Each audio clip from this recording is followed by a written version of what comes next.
Podcast. I'm your host, Mari Reesberg. Over the past several years, I've combined my degrees in acting and somatic psychology to share my sustaining creativity techniques with performers.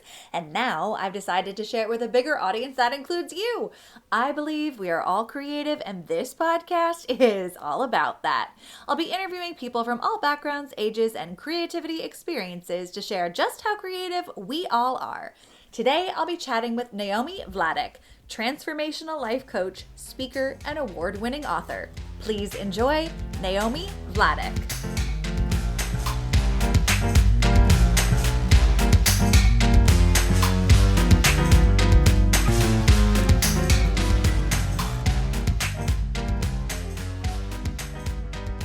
Welcome to the Sustaining Creativity Podcast. Today, I'm chatting with Naomi Vladeck, transformational life coach, speaker, an award-winning author, and I'm sure so much more. Welcome to the podcast. Thank you. It's so good to be here. I'm really grateful for the invitation. Oh, I am so excited to chat about creativity with you. I can't wait to dig in. But before we get there, why don't you take a couple of minutes and let our listeners know a little bit more about who you are and what you do?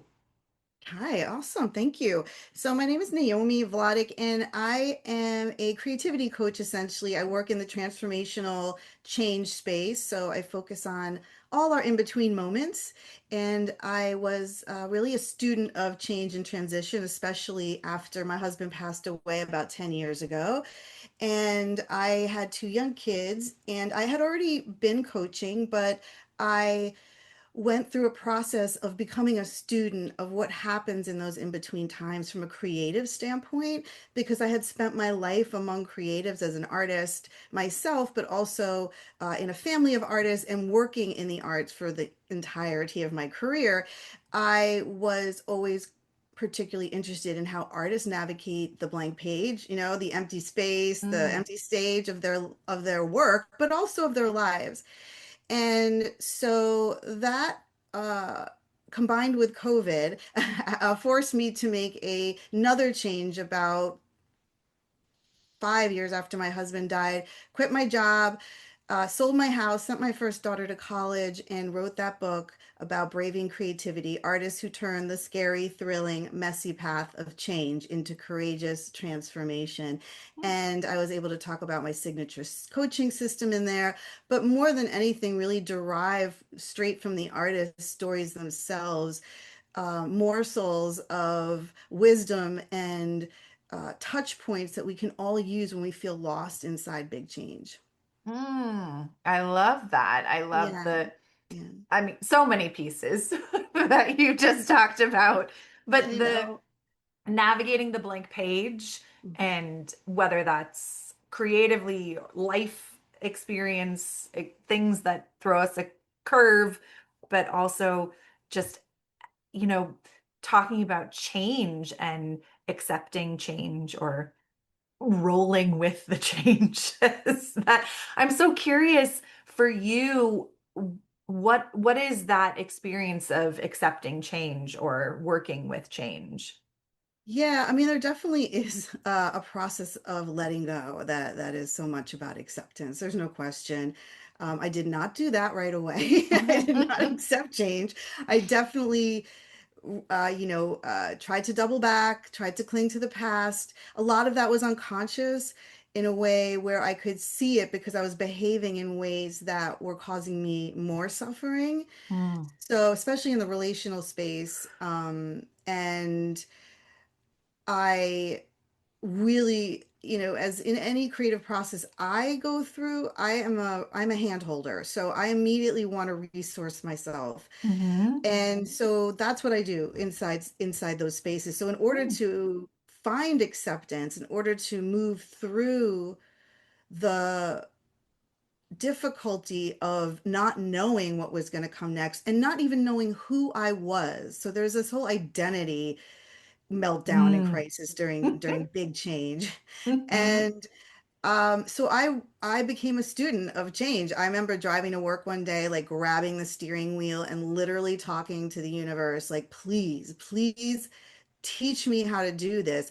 And these were things as simple as, how do you set a boundary? What is a boundary sentence? Mm. I had no idea. Like, I was a full-on codependent growing up in my family.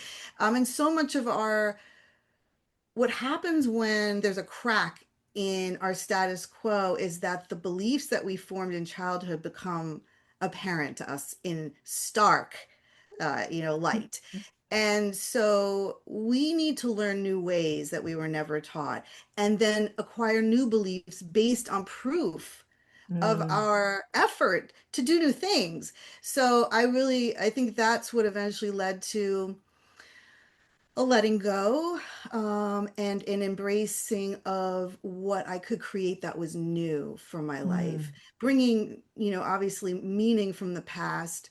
Um, Mhm. I do like to say, for those who've been through grief, and are grieving, that there are these inconsolable parts, as you know, as a coach and therapist, that will always be inconsolable. And I'm not trying Yeah. to do anything about that. In fact, it's a beautiful place to visit from time to time, when Mm. you want to connect with grief, which is always flowing underneath all things. Mhm. It's so true. Yes. To have those moments and those parts to connect with. I'm curious when, speaking just to creativity, what does it Mhm. mean to you to be creative? I think it goes to that. For me, creativity is really about how I navigate uncertainty. Mm. So for me, it's a mindset issue. I mean, mindset might be like a little bit of a jargon word, but it's about staying open, staying open to all that you don't know and can't control. And I think for a lot of women who are so competent and so used to doing and fixing and taking things over to make sure things get done, um, we have to watch that a little bit because it may deprive us and other people of an opportunity to fill the gap. So if we stay open, we can notice what our body wants to say. We can listen to the wisdom and the values that want to emerge, and we can play with options for choices that we want to make that may feel a little scary, but also ultimately reveal a desire that will, if embodied, if pursued, might be the most exciting thing we've ever done. Like, really, 5 years ago, if you said I would have written a book and be speaking about my journey and about change and transition, and how to be brave, I would have laughed, cried. I would have ugly laughed, cried, because I mean, it makes so much sense looking back that as a child growing up afraid of change, Mm. at least believing that I was afraid of all change, so I didn't consider the possibilities that come with change. Mm. I It makes total sense now that, of course, I would work in change and I would write a book about change, and then I could, like, Hansel and Gretel it all the way back to my childhood and be like, oh yeah, all those things I did, I see how that was sort of what I was doing. But really owning it is another story. And then Yeah. coming out in a way that's visible, which I know a lot of artists have a lot of pain around. Hmm. That is what I began to be able to do. I still have room to grow, but be able to do because I'm so passionate about this desire. Mm. So that's what creativity to me is, not so much the artistry of creativity, but about this idea of staying open to what we don't know and gathering proof and resources and playing in the empty space that Mm. is stretched out before us at any Hmm. given moment. That's beautiful. I love the navigating uncertainty and all the pieces that show up in that. I'm curious to maybe expand a little bit on those three pieces, the noticing, the listening, and playing that you were talking about, for people who this might be a new ideas, the noticing, the listening. What Yeah. does that mean? Yeah. How might they try or play around with that? Yeah, it's such a good question. Um, so the best way to explain it, I think, is that we all get stuck, right, in Mhm. life. and it could be small stuckness is like, I want to take a trip, but I'm afraid to fly, and I Mm. feel this stuckness. And that's actually, for me, that's a real thing, actually. This is my year of travel, by the way. Everybody, wish me luck. Um, by myself. Like, I am 55 years old and I've never been on a plane by myself. And Oh. I travel, like, I take my kids places, but it's always with people. And I am very confident. I know what I'm doing, but there's something about going alone Hmm. that scares a part of me. Mm. So, and there's a part of me that longs to go and be free and explore things and be independent. So I get curious about that, right? So I Mm. just notice. I Mm. notice what is going on in my mind when I call up that stuckness. And then I drop into my body and I try to feel, where is the stuck energy? Because it's energy, right? It's this friction between sort of an old belief or who we were and where we're going, and Mhm. that desire sort of like kind of just sitting there humming in this discomfort of feeling stuck. And stuck is really toxic because it tells us that something is wrong with us. Like, Mm. wrong with you? Why can't you? It's just a blah blah blah. It's so easy. Everyone else does it. Um, and so you're just noticing really the felt senses. You're trying to garner the wisdom from your body. And there are lots of ways to do that. I like to play recently I've been playing with movement in trying to Mm. help my clients feel into where the body wants to move next and sort of Mm. keep the mind out of it Mhm. and explore that. Because you have to be sensitive, and these are incremental kind of ahas or awakenings that happen as we move through the stuck part, because that's where all the fear is from the past. And then Mhm. the other energy that's moving in through here is that beautiful energy of longing and desire. Like, oh, I want this thing. I want more. I want to be more. And that can trigger all the thoughts and gremlins of the past that just start lining up to kind of marshal their way up to the thought, to your mind, and start bombarding you um, with not very unique ideas and criticisms, because they've been playing them their whole lives, and there's just a Mhm. limited tape there. So the goal is to really, in the listening, is to find out what you care most about. So desire is Mm. about, what do I value now? What do I stand for? Mhm. How can I stand in what I care most about? If I Mm. care most about, for me, if my desire and what I long to do is to fully actualize my courage in my work, Mhm. and I basically won't stop until I get to do that. And I have moments, but I just keep going. And that has meaning for me. It honors my value for connection. It honors my value for love. It honors my value for creativity, and Mm. others. And so that's what listening is. And play is how I do that. Like showing up with you and saying, "Hey, I'd love to be on your podcast." Or I submitted my fourth TEDx application this weekend, and I know I have about like 16 more to go to be even in the realm of like competitive like TEDx, acceptances. So it's just about being vulnerable and saying yes to things, even though there are a Mm. million reasons why it couldn't work out or you shouldn't do it based on your older paradigm. Mhm. So that's the notice. The notice is checking in with your body and the felt senses. The listening is checking for meaning and what you care about and what matters most. And play are those small steps. And if Mm. you can really focus in on what's stuck, it'll give you a place to start. Those are great. Thank you for breaking that down. And I love all of these pieces and the body awareness and the listen and trust and allow things to shift and change and move. You spoke about vulnerability. I wonder if we could talk a little bit about vulnerability and creativity and how they intersect, how they cross over. What's your experience of being vulnerable with creativity or in a creative space? Yeah. I mean, it's essential. I mean, it is. I'm sorry, guys, but you signed up for it. I don't have nothing to do with it. Yeah, I think you sign up for vulnerability, because artists who, well, not all artists want to grow, but artists who do want to grow Hmm. are willing to take risks. Mm, mm-hmm, And that means big risks like not being liked, not being given a mm, show by the same blah blah blah, not being popular, not being, but all that, or at least honoring that fear that might come up if you take mm-hmm, these risks.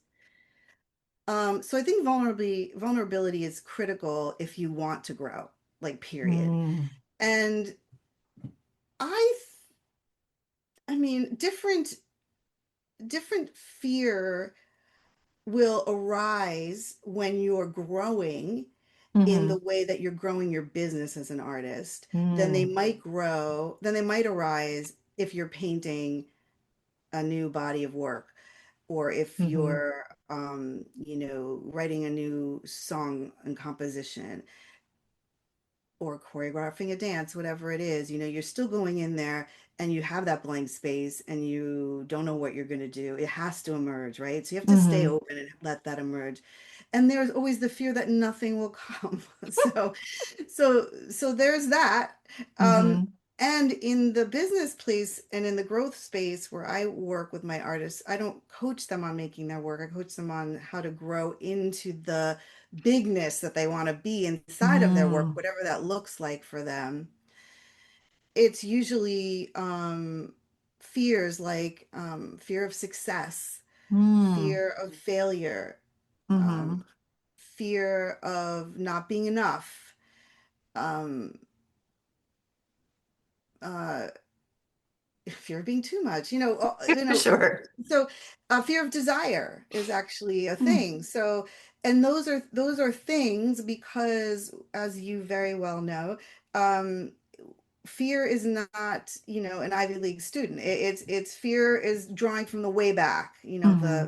the station wagon that I had to drive facing backwards in the 70s that my dad owned. Like it's in the way back.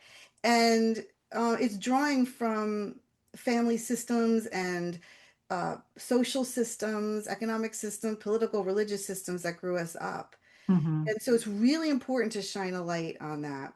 I had in the book I interview artists, and one way to explain this is to illustrate this is the fears fuel beliefs that we have, and beliefs drive the buggy of our lives Mm-hmm. mostly without us knowing it. And so, for instance, there was a playwright that I interviewed who, when she was in her 20s, she had an amazing job in Britain, but she felt the very real suppression of the British patriarchy and racism on her. And she Mm, felt that she had no voice and believed that she never would. And mm, then one day someone came and handed her a copy of The Artist's Way, and she said it was like someone shattered a window open.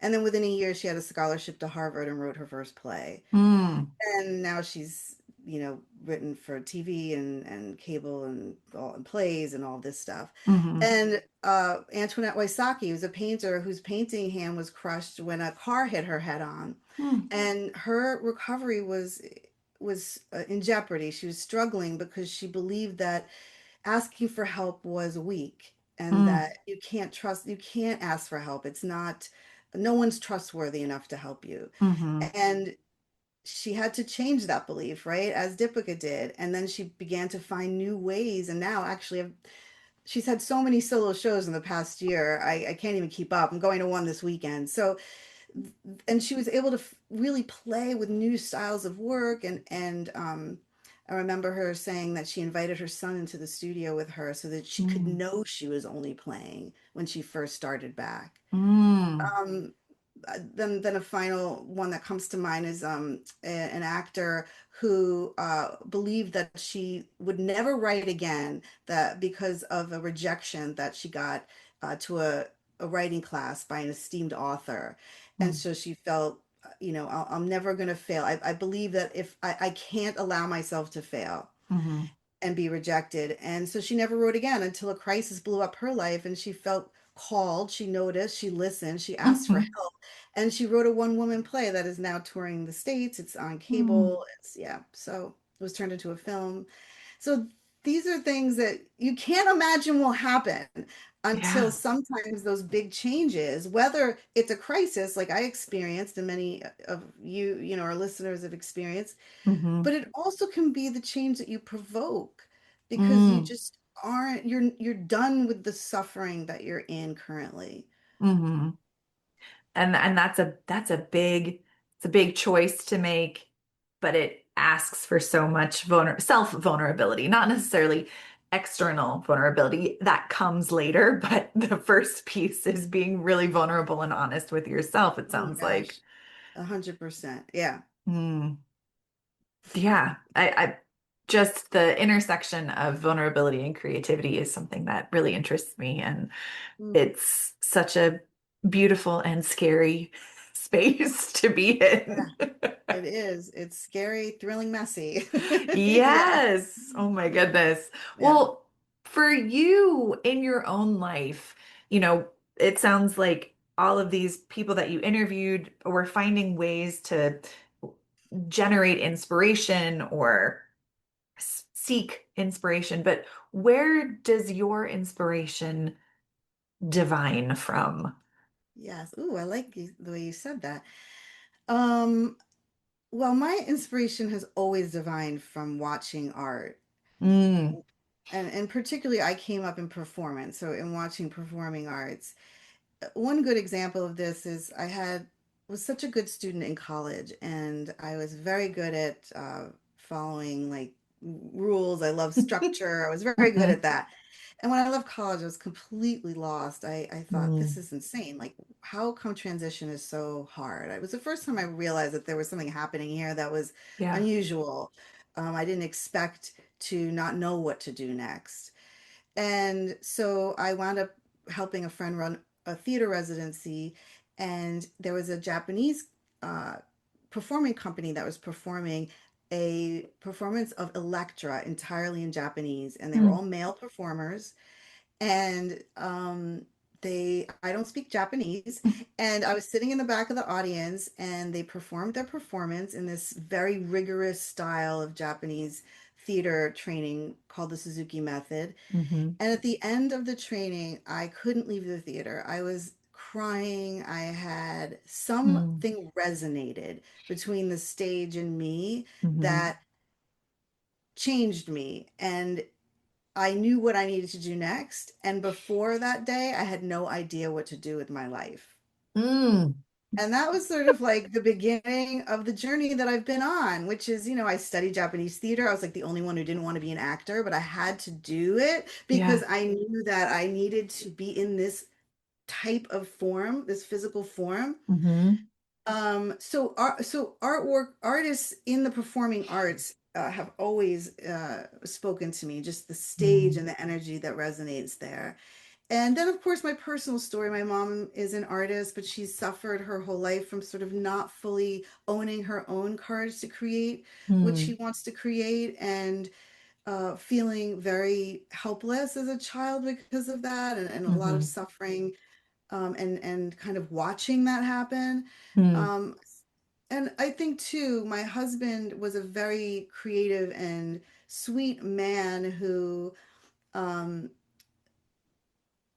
learned to believe that he had to be working in a way that was not aligned with his heart. And mm, that was his origin story from his family of origin, and it destroyed him. I mean, he died as from symptoms related to alcohol use disorder, mhm, and so that was just a tragic thing that happened. And mm, I think my whole MO has been to figure out how to not let that happen to anybody again, including mm, with my mom. mhm. So I have enormous empathy Yeah. for that vulnerability that artists feel to have their most sensitive, sweet selves exposed to the world, like what they care most about. Not that Yeah. all of it is sweet or sensitive. A lot of it's very I mean, it's whatever it is in terms of like whoever's gonna make it and how it's gonna be Hmm. received, but it's powerful,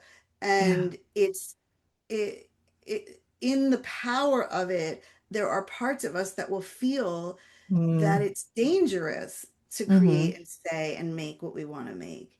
And the crime is that we don't ever say and do and make. So I don't want ever that. I don't want that to happen, which is Yeah. why I coach artists and I bring all my skills as a planner and a Yeah. storyteller, fundraiser, person Mm. working in the arts for her whole life to the many aspects of the playing, like the coaching Mm-hmm. of what to do. But so much of our time is spent in the noticing and listening. Mm-hmm. Absolutely. I think we forget. I forget sometimes the noticing and listening piece and quickly want to move to the action or the doing or the playing or the and I Hmm. think so many people get caught up in that because the noticing and listening is hard and can bring up things we were not expecting. Yeah. And yeah, so how do you, Yeah. Well, for people who want who like yes, try and exactly. jump to Yeah. the play piece first. Well, I think it's what you do and what I do. There are people in this world, not enough of us, who Mhm. hold space Yeah. for transformation to happen. I Mm. love this way one of my mentors talks about being the being that can hold the space for transformation. Hmm. So it's up to the individual to want to hold, to want to be held. Yeah. And then if you find the right person who can hold that space, that's really creative because then you can Mm. let go of all your efforting and you can just be where you are and let whatever is Yeah. rest in the present moment and let the person who is with you allow you to be there. Just Mm. simply be. Hmm. That's That's a gift. beautiful. It is a Oh my, gift. And I know. Can I have yeah, that, please? I know. Actually, we're going to hang up now and you and I are going to be We're giving gonna each other a do gift. I love it. Oh my goodness. Well, for people who are just kind of starting this journey of tapping into their creativity or finding their creative voice, what would you suggest or how would you encourage them to keep going? Well, these are hard times. I mean, artists are siloed. We don't have any funding. Hmm. Um, what I'm hearing on the street Hmm. is that we really have to focus on our wellness Mm. and Hmm. the idea of how one sustains a creative life over the long haul, which Hmm. includes equal effort on making the work as you do on collaborating, Mm. creating sustainable networks with other artists, Hmm. financial acumen and savings, and taking care of yourself, like, Mm. wellness, self-compassion. Um, we have to do all the things because in all of that, we're going to find our people. Hmm. And I know that, as we grow, a lot of my clients are in their 40s, 50s, 60s, and 70s. And those are lots of life transitions where different things are happening. People are Yeah. having babies, people are getting divorced, and people are dying. Then people are aging and they're revisiting after their careers, there are careers and things like that. And so at every stage, there's an opportunity to reconnect because often there's a disconnection when Mm. life kind of takes over our creative desires. So yeah, so I say, really think about your whole life, and that's what I think coaching really is for you and I, Hmm. the life coaching piece. Um, Even as you're laser focusing, let's say, Mm. on growing in one or two areas of your life, attending to how your whole life is operating and if certain things need some attention or tweaking to free you up, to give you a greater sense of stability and dignity. Mm. I think that's a big part of it too. We are really being stripped of a lot of our agency right now, and Hmm. the fear is that we're going to continue to lose it. And so, how Yeah. do we empower ourselves as a community of creatives, artists, working in every genre across this country. And there are a lot of good people on the ground having these conversations about Hmm. sustainability. And I'm actually part of a group called the Pollinator out of Artists Thrive. So if you're an organizer on here and you want to support Artists Thrive, it really is about finding new ways to create connections between diverse sets of artists so that we can help resource each other. So I Hmm. think resourcing is so important to feel supported and less alone. Yeah. Yeah, the resourcing piece, the reaching out, that's a tricky piece for so many, especially in the state of the world right now.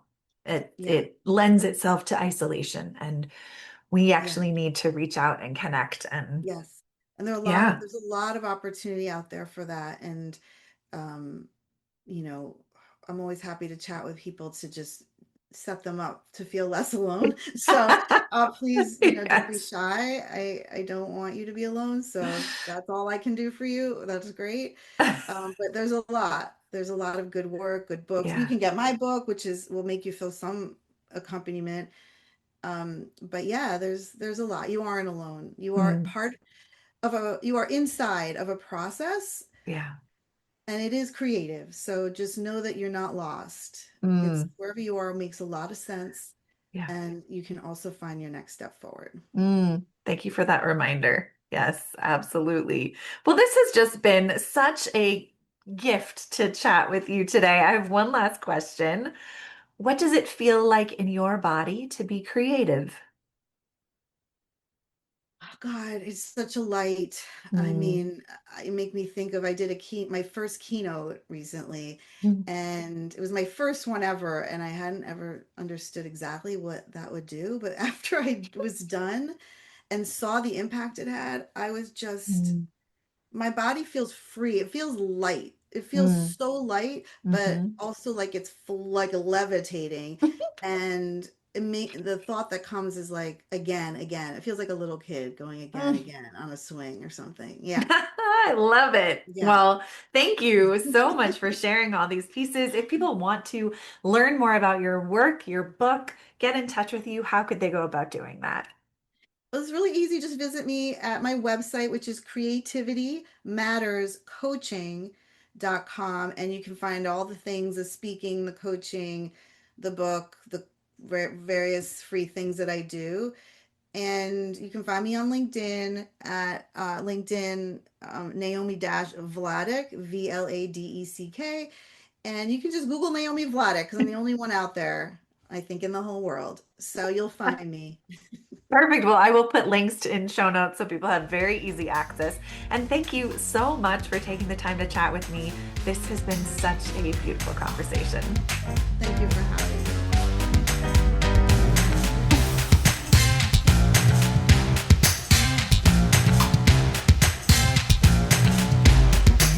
Thanks for listening to the Sustaining Creativity Podcast. We'd love to keep in touch, so follow us on Facebook and Instagram. We are at Sustaining Creativity. Make sure to subscribe to the podcast wherever you listen to podcasts. Tag your friends and family so they can listen too. We love to hear from you, so leave your reviews, comments, and questions. Check out our website, sustainingcreativity.com, for upcoming offerings and creativity coaching. Tune in Tuesdays for our next episode. And remember, with creativity, anything's possible.